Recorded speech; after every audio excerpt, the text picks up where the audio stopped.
കുരുക്ഷേത്ര യുദ്ധത്തിന്റെ 13-ാം ദിനത്തിൽ അഭിമന്യുവിനെ കൗരവപക്ഷം ചതിച്ചു കൊന്നതിന് പ്രതികാരമായി 14-ാം ദിനത്തിൽ അർജുനൻ ജയദ്രഥനെ വധിക്കുന്നുണ്ട്. അതിനുശേഷം യുദ്ധധർമ്മങ്ങൾ കാറ്റിൽ പറത്തി സൂര്യാസ്തമയത്തിന് ശേഷം യുദ്ധം ചെയ്യാൻ ദ്രോണാചാര്യർ തീരുമാനിക്കുന്നു. അങ്ങനെ മായിക ശക്തികളെ മുൻനിർത്തി രാത്രി യുദ്ധം ആരംഭിച്ച കൗരവപക്ഷത്തിന് മറുപടിയായി പാണ്ഡവർക്ക് എടുത്തു കാട്ടാനുണ്ടായിരുന്നത് സ്വയം പ്രകാശിക്കുന്ന പടച്ചട്ടയുള്ള ഘടോൽക്കജനും ഘടോൽക്കജന്റെ മായിക ശക്തികളുമായിരുന്നു. ഇതിൽ നിന്നറിയാം പാണ്ഡവപക്ഷത്തെ സംബന്ധിച്ച് ഘടോൽക്കജൻ എന്തുമാത്രം പ്രധാനപ്പെട്ട ഒരു യോദ്ധാവായിരുന്നെന്ന്. നമസ്കാരം, ഞാൻ ജിനേഷ്. വീഡിയോയിലേക്ക് സ്വാഗതം. പാണ്ഡവർ തങ്ങളുടെ യുദ്ധവിജയത്തിനായി ഏറ്റവും കൂടുതൽ കടപ്പെട്ടിരിക്കുന്നത് ആരോടാണ്? അല്ലെങ്കിൽ ഏറ്റവും കൂടുതൽ പാണ്ഡവരുടെ വിജയത്തിനായി ത്യാഗം അനുഭവിച്ചിട്ടുള്ളത് ആരാണ്? നമുക്കറിയാം, നിരവധി യോദ്ധാക്കളുടെ ചോര വീണ് കുതിർന്ന മണ്ണിലാണ് പാണ്ഡവർ തങ്ങളുടെ വിജയക്കൊടി നാട്ടിയിരിക്കുന്നത്. ഇപ്പം അഭിമന്യു, ഘടോൽക്കജൻ, അതുപോലെ ദ്രുപദ മഹാരാജാവ്, വിരാട മഹാരാജാവ്, ശിഖണ്ഡി, ദൃഷ്ടദ്യുമ്നൻ, അങ്ങനെ ഒരുപാട് നിരവധി യോദ്ധാക്കളുടെ ചോര വീണ് കുതിർന്ന മണ്ണാണ് കുരുക്ഷേത്ര ഭൂമി. അപ്പോൾ നമ്മൾ ഈ ഒരു ചോദ്യത്തിന് ഉത്തരമായി ആരെ തിരഞ്ഞെടുക്കും? ഞാൻ പറയുന്ന ഉത്തരം ഘടോൽക്കജൻ എന്നാണ്. കാരണം ഘടോൽക്കജൻ സ്വന്തം ജീവൻ നൽകിയതിന് പുറമെ തൻ്റെ 2 മക്കളുടെ ജീവൻ കൂടി ബലി നൽകുന്നുണ്ട്. മീൻസ് പാണ്ഡവരുടെ വിജയത്തിനായി സമർപ്പിക്കുന്നുണ്ട്. കൂടുതൽ പേരും അഭിമന്യുവിൻ്റെ പേര് പറയും. കാരണം 16 വയസ്സ് വരെ അഭിമന്യു ജീവിച്ചിരുന്നുള്ളൂ. പക്ഷേ ഈ ഒരു 16 വയസ്സിനിടയിൽ ചക്രവ്യൂഹം ഭേദിച്ച് കടക്കുകയും അതുപോലെ കൗരവപക്ഷത്തെ മഹാരഥന്മാരോട് പോരടിച്ച് യുദ്ധത്തിൽ മേൽക്കൈ നേടുകയും പാണ്ഡവപക്ഷത്തിന് ആത്മവിശ്വാസം പകർന്നു നൽകുകയും ചെയ്ത ആളാണ് അഭിമന്യു. അഭിമന്യു എല്ലാ പ്രിവിലേജസും അറിഞ്ഞ് വളർന്ന ഒരു കുട്ടിയാണ്. ഒന്ന് ചിന്തിച്ചു നോക്കൂ, ഒരു രാജകുമാരൻ്റെതായ എല്ലാ സുഖസൗകര്യങ്ങളും അഭിമന്യുവിന് ലഭിച്ചിട്ടുണ്ട്.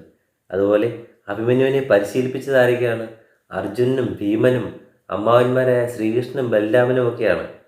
അതായത് ഈ പാണ്ഡവ സഹോദരന്മാർ കാട്ടിലേക്ക് വനവാസത്തിന് പോകുമ്പോഴും അഭിമന്യു സുഭദ്രയുടെ കൂടെ ദ്വാരകയിലേക്ക് പോകുന്നുണ്ട്. അവിടെ ശ്രീകൃഷ്ണൻ്റെ ബലരാമൻ്റെ ഒപ്പം കഴിയുന്നു. അവിടെ വെച്ചാണ് ഈ പറഞ്ഞ ശ്രീകൃഷ്ണനും ബലരാമനും ഒക്കെ അഭിമന്യുവിന് ആയുധ പരിശീലനമൊക്കെ നൽകുന്നത്. മറുവശത്ത് ഘടോൽക്കജൻ്റെ കാര്യം നോക്കൂ. ഘടോൽക്കജൻ വളർന്നത് കാട്ടിലാണ്, മാതാവായ ഹിഡുംബിയോടൊപ്പം. ഹിഡുംബിയാണ് ഘടോൽക്കജന് ആയുധ പരിശീലനമൊക്കെ നൽകുന്നത്. പിന്നെ ഹിഡുംബിയുടെ മായിക ശക്തികളും മായാവി ശക്തികളും അതുപോലെ ഭീമസേനൻ്റെ കായിക ശക്തിയുമൊക്കെ ഹെറിഡിറ്ററിയായി പാരമ്പര്യമായി ഘടോൽക്കജൻ ലഭിക്കുന്നുണ്ട്. എന്നാൽ സ്വപ്രയത്നത്താലാണ് ഘടോൽക്കജൻ നിരവധി ദിവ്യാസ്ത്രങ്ങളൊക്കെ നേടിയെടുക്കുന്നത്. പിന്നെ ഒന്ന് എടുത്തു പറയണം, ദേവേന്ദ്രൻ ഘടോൽക്കജന് നിരവധി ദിവ്യാസ്ത്രങ്ങളും ദിവ്യമായ കഴിവുകളും നൽകിയിട്ടുണ്ട്. പക്ഷെ അതിൻ്റെ പിന്നിലെ വ്യക്തമായ ഗൂഢമായ ഒരു ലക്ഷ്യവുമുണ്ട്. കാരണം കർണനിൽ നിന്നും കർണൻ്റെ കവചകുണ്ടലങ്ങളെ ഒരു ബ്രാഹ്മണൻ്റെ വേഷത്തിൽ ചെന്ന് ദാനമായി വാങ്ങിയപ്പോൾ പകരം വാസവി ശക്തി കൊടുത്തിരുന്നു. വാസവി ശക്തി എന്ന മാരകമായ അസ്ത്രം കൊടുത്തിരുന്നു. വാസവി ശക്തി പ്രയോഗിച്ചു കഴിഞ്ഞാൽ ഏതൊരു യോദ്ധാവിനും അതിനെ എതിർത്ത് നിൽക്കാൻ പറ്റില്ല. അപ്പോൾ കർണൻ ഈ ഒരു വാസവി ശക്തി അർജുനന് വേണ്ടി മാറ്റി വെച്ചിരിക്കുകയാണെന്ന് ദേവേന്ദ്രൻ അറിയാം. അപ്പോൾ ഭാവിയിൽ കുരുക്ഷേത്ര യുദ്ധം നടക്കുമ്പോൾ കർണനോട് എതിരിടാൻ, അതായത് കർണന് തുല്യനായി അല്ലെങ്കിൽ കർണനോട് എതിരിട്ട് നിൽക്കാൻ തക്ക ശേഷിയുള്ള വിധം ഘടോൽക്കജനെ ഒരു യോദ്ധാവാക്കി മാറ്റുക എന്നുള്ളത് ദേവേന്ദ്രൻ്റെ ലക്ഷ്യമായിരുന്നു. ദേവേന്ദ്രൻ തൻ്റെ ഈ ലക്ഷ്യത്തിൽ പൂർണ്ണമായി വിജയിക്കുന്നുണ്ട്. കാരണം കുരുക്ഷേത്ര ഭൂമിയിൽ ഘടോൽക്കജൻ കൗരവപക്ഷത്തെ തകർത്ത് മുന്നേറുമ്പോൾ മറ്റ് വഴികളൊന്നുമില്ലാതെ വാസവി ശക്തി എടുത്ത് പ്രയോഗിക്കണമെന്ന് ദുര്യോധൻ കർണനോട് പറയുകയും അങ്ങനെ കർണൻ ഗത്യന്തരമില്ലാതെ വാസവി ശക്തി പ്രയോഗിക്കുകയും ഘടോൽക്കജനെ വധിക്കുകയും ചെയ്യുന്നുണ്ട്. വാസവി ശക്തി ഒരിക്കൽ മാത്രമേ പ്രയോഗിക്കാൻ കഴിയൂ.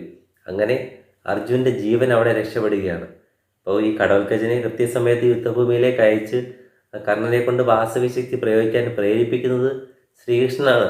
അത് നമുക്കറിയാവുന്ന കാര്യമാണല്ലോ. എന്നാൽ ഘടോൽക്കജനാകട്ടെ വളരെ നിസ്വാർത്ഥമായിട്ടാണ് തൻ്റെ പിതാവായ ഭീമസേനോടും മറ്റ് പാണ്ഡവ സഹോദരന്മാർ, അതായത് പിതൃ സഹോദരന്മാരോടും നിലകൊള്ളുന്നത്. ഘടോൽക്കജൻ ഭീമസേനോട് പറയുന്നുണ്ട്, അങ്ങ് എൻ്റെ സഹായം എപ്പോൾ ആഗ്രഹിക്കുന്നുവോ ആ നിമിഷം എന്നെ ഒന്ന് സ്മരിച്ചാൽ മതി, ഞാൻ ആ നിമിഷം പറന്നെത്തുമെന്ന് പറയുന്നുണ്ട്. അപ്പോൾ പാണ്ഡവപക്ഷത്തോടുള്ള അല്ലെങ്കിൽ പാണ്ഡവ സഹോദരന്മാരോടുള്ള സ്നേഹം 2 പ്രാവശ്യം ഘടോൽക്കജൻ കുരുക്ഷേത്ര യുദ്ധത്തിന് മുന്നോടിയായിട്ട് തന്നെ തെളിയിക്കുന്നുമുണ്ട്.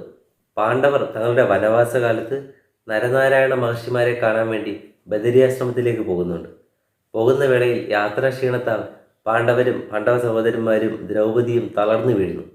ഈ ഒരു സന്ദർഭത്തിൽ ഭീമസേനൻ ഘടോൽക്കജനെ സ്മരിക്കുകയും ഘടോൽക്കജൻ തൻ്റെ സുഹൃത്തുക്കളായ രാക്ഷസന്മാരുമായി അവിടെ എത്തുകയും ഘടോൽക്കജൻ ദ്രൗപദിയെ തോളിലേറ്റുകയും അതുപോലെ പാണ്ഡവ സഹോദരന്മാരെ മറ്റ് രാക്ഷസന്മാർ തോളിലേറ്റുകയും ചെയ്തുകൊണ്ട് പറന്ന് ബദരിയാശ്രമത്തിൽ എത്തിക്കുന്നുണ്ട്. അതുപോലെ അഭിമന്യുവിൻ്റെ വിവാഹം നടത്തി കൊടുക്കുന്നുണ്ട് ഘടോൽക്കചൻ.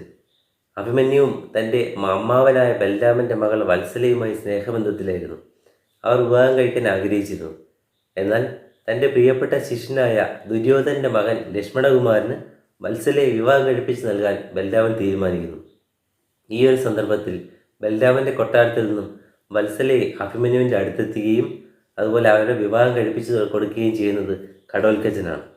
ഘടോൽക്കചൻ ചെയ്ത ഈ ഒരു പ്രവൃത്തിയെ പിന്നീട് ശ്രീകൃഷ്ണൻ അഭിനന്ദിക്കുന്നുമുണ്ട്. ഇനി കുരുക്ഷേത്ര യുദ്ധത്തിലേക്ക് വന്നാൽ ഘടോൽക്കചന് തൻ്റെ 2 മക്കളെ നഷ്ടമാകുന്നുണ്ട്. ഘടോൽക്കചൻ്റെ 3 മക്കൾ എന്ന് പറയുന്നത് അഞ്ജാനപർവൻ, ബാർബരീകൻ, അതുപോലെ മേഘവർണ്ണൻ എന്നിവരാണ്. ബാർബരീകനെ കുറിച്ച് നമ്മളൊരു വീഡിയോ തന്നെ ചെയ്തിട്ടുണ്ട്.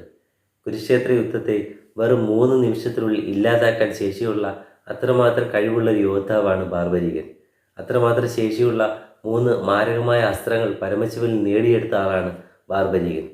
എന്നാൽ പരാജയപക്ഷത്തിൻ്റെ കൂടെ താൻ ഇന്നും നിലകൊള്ളൂ എന്ന് ബാർബരീകൻ തൻ്റെ അമ്മയ്ക്ക് വാക്ക് കൊടുത്തിട്ടുണ്ട്. അപ്പോൾ ഈ ഒരു സ്ട്രാറ്റജിയുമായി യുദ്ധം ചെയ്തു കഴിഞ്ഞാൽ പാണ്ഡവ കൗരവപക്ഷത്തോട് മാറി മാറി യുദ്ധം ചെയ്യുകയും അങ്ങനെ ഈ യുദ്ധത്തിൻ്റെ ഫലം തന്നെ മറ്റൊന്നാവുകയും ചെയ്യുമെന്ന് ശ്രീകൃഷ്ണൻ അറിയാമായിരുന്നു. അങ്ങനെ ശ്രീകൃഷ്ണൻ ഒരു ബ്രാഹ്മണൻ്റെ വേഷത്തിൽ ചെന്ന് തല തന്നെ ദക്ഷിണയെ വാങ്ങിയ കഥ നമ്മളതിൽ വീഡിയോയിൽ പറഞ്ഞിട്ടുണ്ട്. ഘടോൽക്കചൻ്റെ മൂത്ത മകനായ അഞ്ജാനപർവൻ ഒരു മികച്ച യോദ്ധാവായിരുന്നു. അസ്ത്രവിദ്യയിൽ അഗ്രഗണ്യനായ അഞ്ജാനപർവൻ കൗരവപക്ഷത്തെ നിരവധി യോദ്ധാക്കളെ കൊന്നെടുക്കുകയും കുരുക്ഷേത്ര ഭൂമിയിൽ വലിയ മുന്നേറ്റം നടത്തുകയും ചെയ്തു. എന്നാൽ അശ്വത്ഥാമാവിനോട് പിടിച്ചു നിൽക്കാനാകാതെ ഒടുവിൽ അഞ്ജാനപർവന് മരണം വരിക്കേണ്ടി വന്നു. ഏറ്റവും ഇളയ മകനായ മേഘവർണ്ണൻ വളരെ ചെറിയ കുട്ടിയായിരുന്നതിനാൽ കുരുക്ഷേത്ര യുദ്ധത്തിൽ പങ്കെടുത്തില്ല. അങ്ങനെ കുരുക്ഷേത്ര യുദ്ധത്തിന് ശേഷം സർവൈവ് ചെയ്ത ഒരേയൊരു ഘടോൽക്കചൻ്റെ മകൻ എന്ന് പറയുന്നത് മേഘവർണ്ണനായിരുന്നു. ഘടോൽക്കചൻ്റെ കുരുക്ഷേത്ര ഭൂമിയിലെ പോരാട്ടങ്ങളിലേക്ക് വന്നാൽ യുദ്ധത്തിൻ്റെ 1-ാം ദിനം തന്നെ ഭീമസേനൻ ഘടോൽക്കചനെ സ്മരിക്കുന്നു. അങ്ങനെ ഘടോൽക്കചൻ കളത്തിലെത്തുകയും ഈ 1-ാം ദിനത്തിൽ തന്നെ ദുര്യോധനുമായും മഹായോദ്ധാവായ ഭഗദത്തനുമായും അതുപോലെ മഹാമായിക ശക്തികളൊക്കെയുള്ള അലംബുഷൻ എന്ന അസുരനുമായും ഒക്കെ പോരടിക്കുന്നുണ്ട്. മൂവരെയും ഘടോൽക്കചൻ കീഴടക്കുന്നുമുണ്ട്. പിന്നീട് ഘടോൽക്കചൻ്റെ ശ്രദ്ധേയമായൊരു പോരാട്ടം നടക്കുന്നത് കുരുക്ഷേത്ര യുദ്ധത്തിൻ്റെ 8-ാം ദിനമാണ്.